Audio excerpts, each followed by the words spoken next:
ഈ വീഡിയോ നമ്മൾ redox reaction oxidation method by balance ചെയ്യാണ്. സോ ഇതിന് 6 സ്റ്റെപ്പാണുള്ളത്. ഈ വീഡിയോ കാണുകയാണെങ്കിൽ നിങ്ങൾക്ക് നന്നായിട്ട് ഇത് മനസ്സിലാവും. So let's get started. ഇതാണ് ആ 6 സ്റ്റെപ്പ്. ഇത് നിങ്ങൾ പഠിക്കണ്ട, ജസ്റ്റ് ഓർത്ത് വെച്ചാൽ മാത്രം മതി. സോ ഞാൻ ഓരോ സ്റ്റെപ്പും എന്താണെന്ന് പറയാം. സോ ബാലൻസ് ചെയ്യാൻ വേണ്ടിയിട്ട് നിങ്ങൾ ചെയ്യേണ്ട ഒന്നാമത്തെ പണി, ആ ക്വസ്റ്റ്യൻ പേപ്പറിൽ തന്ന ഇക്വേഷൻ അതേപോലെ എഴുതി വെക്കുക. അതിനാണ് നമ്മൾ സ്കെൽട്ടൺ ഇക്വേഷൻ എന്ന് പറയുക. അത് അതേപോലെ എഴുതി വെക്കുക. അതിനുശേഷം അതിലുള്ള ഓരോ എലമെൻസിൻ്റെയും ഓക്സിഡേഷൻ നമ്പർ കാണുക. അത് ഓക്സിഡേഷൻ നമ്പർ കാണാൻ പഠിച്ചിരിക്കണം. അത് പഠിക്കാതെ ഇത് ചെയ്യാൻ പറ്റില്ല. സോ ഓക്സിഡേഷൻ നമ്പർ കാണുക. അതിനുശേഷം എന്ത് ചെയ്യുക, അതിൽ ഹൈഡ്രജനും ഓക്സിജനും അല്ലാത്ത ബാക്കിയെല്ലാം ബാലൻസ് ചെയ്യാം. ബാക്കി എല്ലാ എലമെൻസും ബാലൻസ് ചെയ്യണം. അതിനുശേഷം അതിൽ ആർക്കാണോ ഓക്സിഡേഷൻ സംഭവിച്ചത്, റിഡക്ഷൻ സംഭവിച്ചതെന്ന് കണ്ടുപിടിച്ചിട്ട് അവയുടെ ചേഞ്ച് കണ്ടുപിടിച്ചിട്ട് അത് ഈക്വൽ ആക്കുക. അതിനുശേഷം ഓക്സിജൻ ബാലൻസ് ചെയ്യണം. നമ്മൾ വെള്ളം കൊടുത്തിട്ടാണ്, H2O കൊടുത്തിട്ടാണ് അത് ബാലൻസ് ചെയ്യുക. അതിനുശേഷം ഹൈഡ്രജൻ ബാലൻസ് ചെയ്യണം. നിങ്ങളുടെ ക്വസ്റ്റ്യനിൽ പറയും അത് അസിഡിക് മീഡിയ ആണോ ബേസിക് മീഡിയ ആണോ എന്ന്.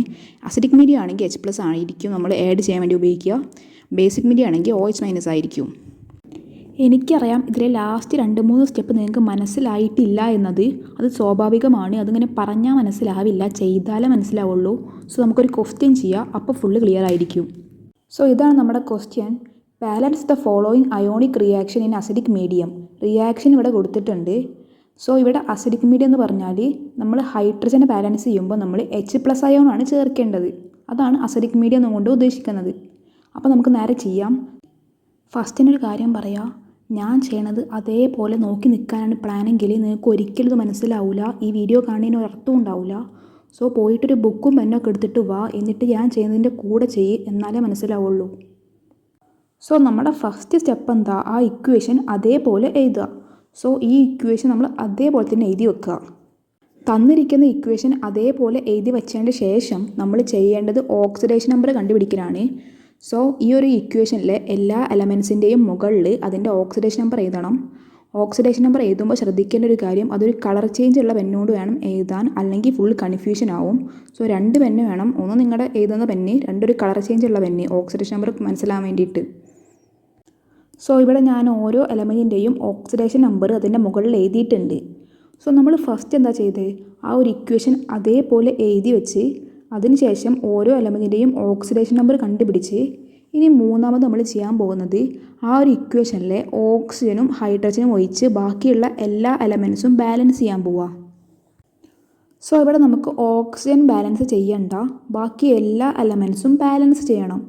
സോ ബാലൻസ് എന്ന് പറഞ്ഞാൽ എന്താ, ഇവിടെ 2 ക്രോമിയം ഉണ്ട്. അപ്പം ഈ ഒരു ഓപ്പോസിറ്റ് സൈഡിലും 2 ക്രോമിയം വേണം. ഇവിടെ ഒരു സൾഫർ ഉണ്ട്, അപ്പം ഇവിടെയും ഒരു സൾഫർ വേണം. അതാണ് ബാലൻസിങ്. ബാലൻസിങ് എന്ന് പറഞ്ഞാൽ ഒരു സെയിം എലമെൻറ്റിന് ബോത്ത് സൈഡിലും സെയിം നമ്പർ ഓഫ് ആ എലമെൻറ്റ് വേണം. സോ ഇവിടെ 2 ക്രോമിയം ഉണ്ട്, ഇവിടെ ഒരു ക്രോമിയമേ ഉള്ളൂ. അപ്പം നമ്മൾ എന്ത് ചെയ്യണം, ഇവിടെ 2 ഇട്ട് കൊടുക്കണം. കാരണം ഇവിടെ 2 ക്രോമിയം ഉണ്ട്, ഇവിടെ ഒരു ക്രോമിയം ഉള്ളൂ. അപ്പോൾ ഇവിടെ ഒരു 2 ഇട്ട് കൊടുക്കുക, അപ്പോൾ അത് ബാലൻസ് ആവും. സൾഫർ ആണെങ്കിൽ ഇവിടെ ഒരു സൾഫറാണ് ഉള്ളത്, ഇവിടെയും ഒരു സൾഫറാണ് ഉള്ളത്. രണ്ടും സെയിം എണ്ണാണ് വേണ്ടത്, സെയിം എണ്ണാണ് ഉള്ളത്. സോ സൾഫർ ഒന്നും ചെയ്യേണ്ട, സൾഫർ ഓൾറെഡി ബാലൻസിനാണ്. അപ്പോൾ നമ്മൾ ഇവിടെ ബാലൻസ് ചെയ്യാൻ എന്താ പോകുന്നത്, ഈ ഒരു ക്രോമിയത്തിൻ്റെ ഇവിടെ 2 ഇട്ട് കൊടുക്കുക. സോ ഇവിടെ ബാലൻസ് അല്ലാതിരുന്ന ക്രോമിയം ഇപ്പോൾ ബാലൻസ് ആയിട്ടുണ്ട്. സൾഫർ ഓൾറെഡി ബാലൻസ് ആണ്. ഇനി ഓക്സിജൻ ഉണ്ട്, അത് നമ്മൾ അവസാനമാണ് ബാലൻസ് ചെയ്യുക. സോ നമ്മൾ അടുത്ത സ്റ്റെപ്പ് എന്താ, സോ ഇനി നമ്മൾ ചെയ്യേണ്ടത്, നമ്മൾ എന്ത് ചെയ്യണം, ഓക്സിഡേഷനും റിഡക്ഷനും ആർക്കാണ് സംഭവിച്ചതെന്ന് കണ്ടുപിടിക്കണം.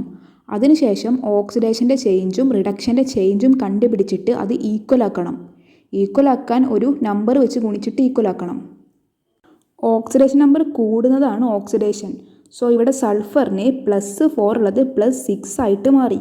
അപ്പോൾ ഇവിടെ ഓക്സിഡേഷൻ സംഭവിച്ചത് ആർക്കാ, സൾഫറിനാണ്. എത്ര സംഭവിച്ച്, അതായത് +4 +6 ആയിട്ടാണ് മാറിയത്. അപ്പോൾ ചേഞ്ച് എത്രയാ, 2. കാരണം 2 എണ്ണല്ലേ കൂടിയേ, 4-ന്ന് 6 2 കൂടി. സോ സൾഫറിന് ഓക്സിഡേഷൻ 2 കൂടി, അതായത് ചേഞ്ച് 2 ആണ് ഓക്സിഡേഷൻ്റെ. ഇനി നമുക്ക് ക്രോമിയത്തിൻ്റെ കാര്യം നോക്കാം. ക്രോമിയത്തിന് +6 ആയിരുന്നു ഓക്സിഡേഷൻ നമ്പർ, അതെന്തായിട്ട് മാറി, +3 ആയിട്ട് മാറി. സോ ഇവിടെ ക്രോമിയത്തിന് ഓക്സിഡേഷൻ നമ്പർ കുറയുകയാണ് ചെയ്തത്, അത് റിഡക്ഷനാണ്. ഓക്സിഡേഷൻ നമ്പർ കുറയുന്ന പ്രവർത്തനം റിഡക്ഷനാണ്. സോ ഇവിടെ ക്രോമിയത്തിന് റിഡക്ഷനാണ് സംഭവിച്ചത്. ചേഞ്ച് എത്രയാ, ചേഞ്ച് നോക്കുന്നതിന് മുമ്പ് നിങ്ങളൊരു കാര്യം മനസ്സിലാക്കിയിരിക്കണം. അതായത് ഇവിടെ ഓരോ എലമെൻറ്റിൻ്റെയും മുകളിൽ എഴുതിയ ഓക്സിഡേഷൻ നമ്പർ അതിലെ ഒരു എലമെൻറ്റിനുള്ളതാണ്. അതായത് ഇവിടെ ക്രോമിയത്തിന് 6 എന്ന് പറഞ്ഞാൽ ഒരു ക്രോമിയത്തിന് 6 ആണെന്ന് അർത്ഥം. 2 ക്രോമിയത്തിന് 12 ആയിരിക്കും. ഒരു ഓക്സിജൻ്റെ ഓക്സിഡേഷൻ നമ്പറാണ് -2. അത് 2 ഓക്സിജൻ ആകുമ്പോൾ -4 ആയിരിക്കും. സോ ഇവിടെ എന്തുണ്ട്, 2 ക്രോമിയം ഉണ്ട്. ഒന്നിൻ്റെത് +6 ആണ്. അപ്പം എന്ത് ചെയ്തു, ഇവിടെ 12 ആണ്. കാരണം 6 × 2 2 ഉണ്ടല്ലോ. അപ്പം 12 എന്തായിട്ട് മാറി, 6 ആയിട്ട് മാറി. കാരണം ഇവിടെ 2 ക്രോമിയം ഉണ്ട്. ഒന്നിൻ്റെത് +3 ആവുകയാണ് ചെയ്തത്. അപ്പോൾ 2 ഉണ്ടാകുമ്പം 6 ആയിട്ട് മാറും. സോ 12 6 ആയിട്ട് കുറഞ്ഞു. അപ്പോൾ അവിടെ എന്താണ് ചേഞ്ച്, 6 ആണ് ചേഞ്ച്. കാരണം 12 - 6 = 6. ഓക്സിഡേഷൻ്റെയും റിഡക്ഷൻ്റെയും ചേഞ്ച് ഞാൻ ഇവിടെ കാണിച്ചിട്ടുണ്ട്. കാരണം സൾഫറിൻ്റെ ഓക്സിഡേഷൻ നമ്പർ 2 കൂടുകയാണ് ചെയ്തത്. അതുകൊണ്ടാണ് ഞാൻ ഇവിടെ മുകളിൽ ഏരോ മാർക്ക് ഇട്ടത്. ക്രോമിയത്തിൻ്റെത് 6 കുറയുകയാണ് ചെയ്തത്. നമ്മൾ 2 ക്രോമിയത്തിൻ്റെ കൂടിയാണ് പറയുന്നത്. സോ കുറയുകയാണ് ചെയ്തത്. അതുകൊണ്ടാണ് അടിക്ക് ഏരോ മാർക്ക് ഇട്ടത്. സോ ഇനി നമ്മൾ ഇത് രണ്ടും സെയിം ആക്കണം. ഇവിടെയുള്ള 2ഉം ഈ 6ഉം ഒരേ സംഖ്യയാക്കി മാറ്റണം. സോ നമുക്ക് ഈ 6നെ 2 ആക്കാൻ പറ്റൂല. സോ നമുക്ക് എന്താക്കാൻ പറ്റും, 2നെ 6 ആക്കാൻ പറ്റും. 3 കൊണ്ട് ഗുണിച്ചാൽ പോരെ, അപ്പോൾ 2 സെയിം ആവില്ലേ. സോ നമ്മൾ എന്ത് ചെയ്യണം, ഇത് 3 കൊണ്ട് ഗുണിക്കണം. സോ ഈ 3 കൊണ്ട് ഗുണിക്കുക എന്ന് പറഞ്ഞാൽ ഈ ഒരു ഇക്വേഷനിൽ സൾഫറുള്ള ഭാഗത്ത് മൊത്തം 3 ഇട്ട് കൊടുക്കണം എന്നർത്ഥം.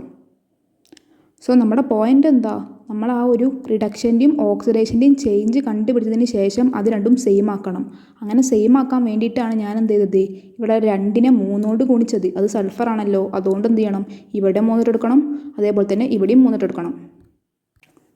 സോ നമ്മുടെ സൾഫറിൻ്റെ 2എണ്ണത്തിൻ്റെയും എണ്ണം 3 ആയിട്ടുണ്ട്. നമ്മൾ നേരത്തെ അത് ഈക്വൽ ആക്കിയല്ലോ. സോ അടുത്ത സ്റ്റെപ്പ് എന്താ നോക്കാം. സോ ഇനി അടുത്ത സ്റ്റെപ്പ് നമ്മൾ ഓക്സിജൻ ബാലൻസ് ചെയ്യണം. നമ്മൾ ആദ്യം ബാലൻസ് ചെയ്തപ്പോൾ ഇവിടെ ബാലൻസ് ചെയ്തപ്പോൾ നമ്മൾ എന്താ ചെയ്തത്, നമ്മൾ ക്രോമിയം മാത്രമാണ് ബാലൻസ് ചെയ്തത്. സൾഫർ ഓൾറെഡി ബാലൻസ് ആയിരുന്നു. ഓക്സിജൻ നമ്മൾ അവസാനം ബാലൻസ് ചെയ്യുമെന്നാണ് പറഞ്ഞത്. സോ നമ്മൾ അവസാനത്തെ സ്റ്റെപ്പിൻ്റെ തൊട്ടടുത്തുള്ള സ്റ്റെപ്പാണ്. സോ നമ്മൾ ഇനി ചെയ്യാൻ പോകുന്നത് ഓക്സിജൻ ബാലൻസ് ചെയ്യാൻ പോവാണ്. ഓക്സിജൻ ബാലൻസ് ചെയ്യുക എന്ന് പറഞ്ഞാൽ ഈ റിയാക്റ്റൻറ്റിൻ്റെയും പ്രൊഡക്റ്റിൻ്റെയും സൈഡിലുള്ള ഓക്സിജൻ്റെ എണ്ണം സെയിം ആക്കാമെന്നാണ്. സോ അത് സെയിം ആക്കണമെങ്കിൽ നമുക്ക് ഫസ്റ്റ് റിയാക്റ്റൻറ്റിൻ്റെ സൈഡിൽ എത്ര ഓക്സിജൻ ഉണ്ടെന്നും പ്രൊഡക്റ്റിൻ്റെ സൈഡിൽ എത്ര ഓക്സിജൻ ഉണ്ടെന്നും കണ്ടുപിടിക്കണം. സോ കണ്ടുപിടിക്കുക എന്ന് പറഞ്ഞാൽ ഈ റിയാക്റ്റൻറ്റിൻ്റെ സൈഡിലുള്ള ഓക്സിജൻ മൊത്തം കൂട്ടുക. സോ നമുക്ക് ചെയ്ത് നോക്കാം. ഇവിടെ 7 ഓക്സിജൻ ആണുള്ളത് അല്ലേ. നിങ്ങൾ ഈ മുകളിലുള്ള നമ്പർ നോക്കണ്ട, കാരണം ഇത് ചാർജാണ്. സോ ഇവിടെ 7 ഓക്സിജൻ ഉണ്ട്.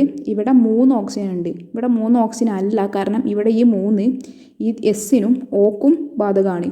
സോ ഇവിടെ എത്ര ഓക്സിജൻ ഉണ്ട്, 3 × 3 9 ഓക്സിജൻ ഉണ്ട്. ഇവിടെ എത്രയാ, ഇവിടെ 7 ഓക്സിജനും ഉണ്ട്. അപ്പം 9 + 7 എന്ന് പറഞ്ഞാൽ 16. അപ്പം ഈ റിയാക്റ്റൻറ്റിൻ്റെ സൈഡിൽ ടോട്ടൽ 16 ഓക്സിജൻ ഉണ്ട്. ഇനി പ്രൊഡക്റ്റിൻ്റെ സൈഡിൽ എത്ര ഓക്സിജൻ ഉണ്ട് നോക്കാം. സോ പ്രൊഡക്റ്റിൻ്റെ സൈഡിൽ ഇവിടെ 4 ഓക്സിജൻ അല്ല, കാരണം ഈ 3 എന്ന് പറയുന്നത് എസ്സിനും അതേപോലെ തന്നെ ഓക്കും ബാധക. സോ 4 × 3 12 ഓക്സിജൻ ആണ് പ്രൊഡക്റ്റിൻ്റെ സൈഡിൽ ടോട്ടൽ ഉള്ളത്. ഇവിടെ റിയാക്റ്റൻറ്റിൻ്റെ സൈഡിൽ 16 ഓക്സിജനും പ്രൊഡക്റ്റിൻ്റെ സൈഡിൽ 12 ഓക്സിജനും ഉണ്ട്. അപ്പം നമ്മളിനി എന്താ ചെയ്യേണ്ടത്, റിയാക്റ്റൻറ്റിൻ്റെയും പ്രൊഡക്റ്റിൻ്റെയും സൈഡിലുള്ള ഓക്സിജൻ്റെ എണ്ണം സെയിം ആക്കണം. ഇവിടെ ഏറ്റവും കുറവ് ഓക്സിജൻ ഉള്ളത് പ്രൊഡക്റ്റിൻ്റെ സൈഡിലാണ്. അപ്പോൾ നമ്മൾ ഈ പ്രൊഡക്റ്റിൻ്റെ സൈഡിൽ റിയാക്റ്റൻറ്റിൻ്റെ അതേ അളവ് ഓക്സിജൻ ആക്കണം. സോ റിയാക്റ്റൻറ്റ് 16 ഉണ്ട്. അപ്പോൾ ഈ 12നെ 16 ആക്കാൻ 4 ഓക്സിജനും കൂടി വേണം. നമുക്ക് ഓക്സിജൻ സെപ്പറേറ്റ് ഇങ്ങോട്ട് ഇക്വേഷനിലേക്ക് ആഡ് ചെയ്യാൻ പറ്റൂല. അതിന് പകരം നമ്മൾ H2O ആണ് ആഡ് ചെയ്യുക. സോ H2O എന്ന് പറയുമ്പം, അതായത് വെള്ളമല്ലേ H2O. സോ H2O എന്ന് പറയുമ്പം അതിൽ എത്ര ഓക്സിജനാണുള്ളത്, ഓരോ ഓക്സിജനാണുള്ളത്. പക്ഷെ നമുക്കിവിടെ എത്ര വേണം, 4 ഓക്സിജൻ വേണം. അപ്പോൾ നമ്മൾ എത്ര H2O എടുക്കണം, 4 H2O എടുക്കണം. സോ നമ്മൾ ഈ ഒരു പ്രൊഡക്റ്റിൻ്റെ സൈഡിൽ 4 H2O ചേർത്താൽ, അതായത് 4 വെള്ളം ചേർത്താൽ എന്താവും, അത് ബാലൻസ് ആവും, ഓക്സിജൻ ബാലൻസ് ആവും. സോ നമ്മളിവിടെ 4 H2O ചേർത്തപ്പം നമ്മളെ ഓക്സിജൻ ബാലൻസ് ആയി. ഇനി നമുക്ക് ഒരാളും കൂടി ബാലൻസ് ചെയ്യാണ്ട്, അത് ഹൈഡ്രജൻ ആണ്. ഹൈഡ്രജനെ ബാലൻസ് ചെയ്യുകയാണെങ്കിൽ നമ്മൾ അത് ഏത് മീഡിയ എന്ന് കണ്ടുപിടിക്കണം. അത് ക്വസ്റ്റ്യൻ തന്നെ പറഞ്ഞിട്ടുണ്ട്. ക്വസ്റ്റ്യൻ ഡയറക്റ്റായിട്ട് പറഞ്ഞിട്ടുണ്ട് ഈ ഒരു അസിഡിക് മീഡിയത്തിലാണുള്ളതെന്ന്. അസിഡിക് മീഡിയം എന്ന് പറഞ്ഞാൽ നമ്മൾ ചേർക്കേണ്ടത്, ഹൈഡ്രജനെ ബാലൻസ് ചെയ്യാൻ ചേർക്കേണ്ടത് എന്താണ്, H+ അയോണാണ്. നമ്മൾ നേരത്തെ ഓക്സിജനെ ബാലൻസ് ചെയ്യാൻ വേണ്ടിയിട്ട് വെള്ളം ചേർത്തില്ലേ, H2O ചേർത്തില്ലേ, അതേപോലെ നമ്മൾ ഹൈഡ്രജനെ ബാലൻസ് ചെയ്യാൻ വേണ്ടിയിട്ട് അസിഡിക് മീഡിയ ആണെങ്കിൽ H+ അയോണാണ് ചേർക്കേണ്ടത്. ബേസിക് മീഡിയ ആണെങ്കിൽ OH- ആണ് ചേർക്കേണ്ടത്. ഇവിടെ ക്വസ്റ്റ്യനിൽ അസിഡിക് മീഡിയ ആയതുകൊണ്ട് നമ്മൾ H+ അയോൺ ചേർക്കണം. അപ്പോൾ ഇനി എത്ര H+ അയോൺ ചേർക്കണമെന്ന് അറിയണമെങ്കിൽ നമ്മൾ റിയാക്റ്റിൻ്റെയും പ്രൊഡക്റ്റിൻ്റെയും സൈഡിൽ എത്ര ഹൈഡ്രജൻ ഉണ്ടെന്ന് കണ്ടുപിടിക്കണം. നോക്കിക്കേ, ഈ റിയാക്റ്റിൻ്റെ സൈഡിൽ ഹൈഡ്രജൻ ഇല്ല. അപ്പോൾ എത്രയാ? 0 ഹൈഡ്രജൻ ആണുള്ളത്. പ്രൊഡക്റ്റിൻ്റെ സൈഡിൽ ഇതാ ഈ ഒരു 4 എന്ന് പറയുന്നത് H2നും Oക്കും ബാധക. അപ്പം എത്ര ഉണ്ടാവും? 4 × 2 8 ഹൈഡ്രജൻ ഉണ്ട്. 8 ഹൈഡ്രജൻ ഉണ്ട് പ്രൊഡക്റ്റിൻ്റെ സൈഡിൽ. സോ പ്രൊഡക്റ്റിൻ്റെയും റിയാക്റ്റിൻ്റെയും സൈഡിലുള്ള ഹൈഡ്രജൻ്റെ എണ്ണം സെയിം ആക്കണമെങ്കിൽ നമ്മൾ എന്ത് ചെയ്യണം? ഈ ഒരു 8 H+ അയോണ് ഈ ഒരു റിയാക്റ്റിൻ്റെ സൈഡിൽ കൊണ്ടുപോയി ചേർക്കണം. സോ നമ്മൾ റിയാക്റ്റിൻ്റെ സൈഡിൽ 8 H+ അയോൺ ചേർത്തപ്പം നമ്മുടെ ഇക്വേഷൻ മൊത്തത്തിൽ ബാലൻസായി. സോ നിങ്ങൾ ചെക്ക് ചെയ്താൽ നിങ്ങൾക്ക് മനസ്സിലാവും ഇതിലുള്ള ഓരോ എലമെൻറ്റിൻ്റെയും റിയാക്റ്റിൻ്റെയും പ്രൊഡക്റ്റിൻ്റെയും എണ്ണം സെയിം ആണെന്നുള്ളത്. സോ നമ്മുടെ ഇക്വേഷൻ റെഡി ആയിട്ടുണ്ട്, ബാലൻസ് ആയിട്ടുണ്ട്. ഒരു കാര്യം കൂടി പറഞ്ഞു തരാം. ഇവിടെ അസിഡിക് മീഡിയം എന്ന ക്വസ്റ്റ്യനിൽ പറഞ്ഞുകൊണ്ട് മാത്രമാണ് നമ്മൾ അവസാനം ഹൈഡ്രജനെ ബാലൻസ് ചെയ്യാൻ വേണ്ടിയിട്ട് H+ അയോൺ എടുത്തത്. പക്ഷേ ഇവിടെ ക്വസ്റ്റ്യനിൽ ബേസിക് മീഡിയം എന്ന് പറഞ്ഞാൽ നമ്മൾ അതിന് പകരം ഹൈഡ്രജനെ ബാലൻസ് ചെയ്യാൻ OH- ആണ് എടുക്കേണ്ടത്. അപ്പം ഈ OH- എടുക്കുമ്പം ഈ ഫസ്റ്റ് വരുന്ന 5 സ്റ്റെപ്പില്ലേ, അതൊക്കെ അതേപോലെ തന്നെ ഒരു മാറ്റമില്ല, സെയിം പ്രോസസ്സാണ്. പക്ഷേ 6ാമത്തെ സ്റ്റെപ്പിൽ നമ്മൾ OH- ആണ് ഹൈഡ്രജനെ ബാലൻസ് ചെയ്യാൻ എടുക്കുക. സോ OH- എടുക്കുമ്പം ഒരു റൂളുണ്ട്. ഇതാണ് ആ റൂള്. എത്ര ഹൈഡ്രജൻ ഉണ്ടോ അത്രയും OH അതേ സൈഡിൽ ആഡ് ചെയ്യുക. അതായത് പ്രൊഡക്റ്റിൻ്റെയും റിയാക്റ്റിൻ്റെയും സൈഡിൽ എത്ര ഹൈഡ്രജൻ ഉണ്ടോ അത്രയും അളവ് നമ്മൾ OH- ആഡ് ചെയ്യണം. അതിനുശേഷം അത്രയും H2O നമ്മൾ എന്ത് ചെയ്യണം? ഓപ്പോസിറ്റ് സൈഡിൽ ആഡ് ചെയ്യണം. നിങ്ങൾ ജസ്റ്റ് ബേസിക് മീഡിയൻ്റെ ഒരു ക്വസ്റ്റ്യൻ എടുത്തിട്ട് എന്ത് ചെയ്യുക? ചെയ്ത് നോക്കുക. എന്നിട്ട് അതിൽ അവസാനത്തെ സ്റ്റെപ്പിലാണല്ലോ മാറ്റം വരുന്നത്, അവിടെ ഈ ഒരു സാധനം ജസ്റ്റ് വായിച്ചിട്ട് ചെയ്ത് നോക്കിയാൽ നിങ്ങൾക്ക് കറക്റ്റായിട്ട് കിട്ടും. എന്ത് വരുമ്പം? ബേസിക് മീഡിയം വരുമ്പം. അസിഡിക് മീഡിയം നമ്മളിപ്പം കംപ്ലീറ്റ്ലി ചെയ്തിട്ടുണ്ട്. ബേസിക് മീഡിയം അസിഡിക് മീഡിയം ഈ ഒരു ലാസ്റ്റ് സ്റ്റെപ്പിലാണ് മാറ്റുള്ളത്. അത് മാറ്റുള്ളതാണ് ഞാനിവിടെ എഴുതി കൊടുത്തിട്ടുള്ളത്. സോ നിങ്ങൾ ഈ ഒരു ഓക്സിഡേഷൻ മെത്തേഡിൽ ഓർത്ത് വെക്കേണ്ടത് ഈ ഒരു 6 പോയിൻ്റാണ്. അതായത് ഇത് നിങ്ങൾ ഓർത്ത് വെക്കണം, കാണാപ്പാഠം പഠിക്കണ്ട. ഇതൊരിക്കലും എക്സാമിന് എഴുതാൻ ചോദിക്കൂല. പക്ഷെ നമുക്കിത് ചെയ്യണമെങ്കിൽ ഇനി അടുത്തത് എന്താ ചെയ്യേണ്ടതെന്ന് അറിയണമെങ്കിൽ ഇത് ജസ്റ്റ് മനസ്സിലുണ്ടായിരിക്കണം, ഇനി അടുത്തത് എന്താ ചെയ്യേണ്ടതെന്ന്. സോ ഞാൻ അത് അവസാനമായിട്ട് ഒന്നുകൂടി പറയാം. ആദ്യം നിങ്ങൾ ആ ഒരു ക്വസ്റ്റ്യനിൽ തന്ന ഇക്വേഷൻ ഇല്ലേ, അത് അതേപോലെ എഴുതി വെക്കുക. രണ്ടാമത് അതിൻ്റെ മുകളിൽ ഓക്സിഡേഷൻ നമ്പർ എഴുതി വെക്കുക. ഓരോ എലമെൻറ്റിൻ്റെയും മുകളിൽ അതിൻ്റെ ഓക്സിഡേഷൻ നമ്പർ എഴുതി വെക്കുക. മൂന്നാമത് എന്ത് ചെയ്യുക? ഹൈഡ്രജനും ഓക്സിജനും ഒഴിച്ച് ബാക്കി മൊത്തം ബാലൻസ് ചെയ്യുക. നാലാമത് എന്ത് ചെയ്യുക? ഓക്സിഡേഷനും റിഡക്ഷനും സംഭവിക്കുന്നത് ആർക്കാന്ന് കണ്ടുപിടിക്കുക. അതിൻ്റെ ചേഞ്ച് കണ്ടുപിടിക്കുക, അത് ഈക്വൽ ആക്കുക. അഞ്ചാമത് എന്ത് ചെയ്യുക? നമ്മുടെ ഓക്സിജൻ ബാലൻസ് ചെയ്യുക H2O ഉപയോഗിച്ചിട്ട്. ഇനി നമ്മൾ 6ാമത് ഹൈഡ്രജൻ, അവിടെയാണ് നമ്മുടെ മീഡിയം വരുന്നത്. അസിഡിക് ആണോ ബേസിക് ആണോ എന്നുള്ളത്. അസിഡിക് മീഡിയം ആണ് നമ്മൾ H+ അയോൺ ആഡ് ചെയ്യണം. ഇനി ബേസിക് മീഡിയം ആണെങ്കിൽ OH- അയോൺ ആഡ് ചെയ്യണം. ബാക്കി മൊത്തം സെയിം ആണ് രണ്ടിനും. ഈ ഒരു ഹൈഡ്രജൻ്റെ കേസിൽ ഹൈഡ്രജൻ ബാലൻസ് ചെയ്യാൻ വേണ്ടി നമ്മൾ ക്വസ്റ്റ്യൻ വായിക്കണം. അതിൽ അസിഡിക് മീഡിയം ആണെങ്കിൽ H+ അയോൺ ആഡ് ചെയ്യുക. ബേസിക് മീഡിയം ആണെങ്കിൽ OH- അയോൺ ആഡ് ചെയ്യുക. സോ OH- അയോൺ ആഡ് ചെയ്യുമ്പം ബേസിക് മീഡിയം ആകുമ്പോൾ നിങ്ങൾ ശ്രദ്ധിക്കേണ്ട ആ ഒരു പോയിൻ്റാണ് ഇവിടെ കൊടുത്തിട്ടുള്ളത്. ബാലൻസിങ് ഓക്സിഡേഷൻ മെത്തേഡിലൂടെ എങ്ങനെ ചെയ്യാമെന്ന് ഞാൻ ഡീറ്റെയിൽഡായിട്ട് പറഞ്ഞിട്ടുണ്ട്. ആൻഡ് ഒരു കുഞ്ഞ് സ്റ്റെപ്പ് പോലും വിട്ടിട്ടില്ല. അതിന് കാരണം ഞാനും +1-ലാണ്. ഞാൻ ഈ ഒരു ടോപ്പിക്ക് പഠിക്കാൻ നല്ലോണം സ്ട്രഗിൾ ചെയ്തിട്ടുണ്ടായിരുന്നു. അതുകൊണ്ടാണ് ഇത്രക്കും ഡീറ്റെയിൽഡായിട്ട് പറഞ്ഞത്. നിങ്ങൾക്ക് ഹെൽപ്ഫുൾ ആയോന്നോ എന്ന് എനിക്കറിയില്ല. That's all. Thanks for watching.